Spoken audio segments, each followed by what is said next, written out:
We had about Tracy Turner here, the military guy, in Augusta, Wisconsin. This creek usually is only about 2 feet deep. It's probably up about 5-6 feet now.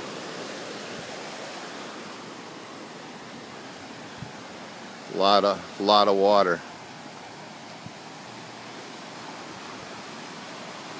Look at how fast that stuff is moving.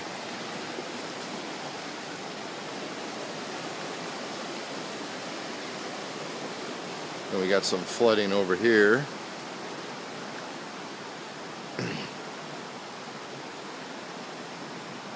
Usually this is all dry. A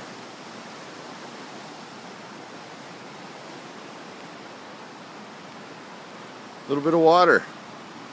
I guess in the next town over they're calling for sandbaggers because the bridge is almost underwater over there. It's the old Sife building. It's probably got about 2 feet of water in it. Well, this is the big news in Augusta today, and it looks like we're gonna get more rain coming. So, not good.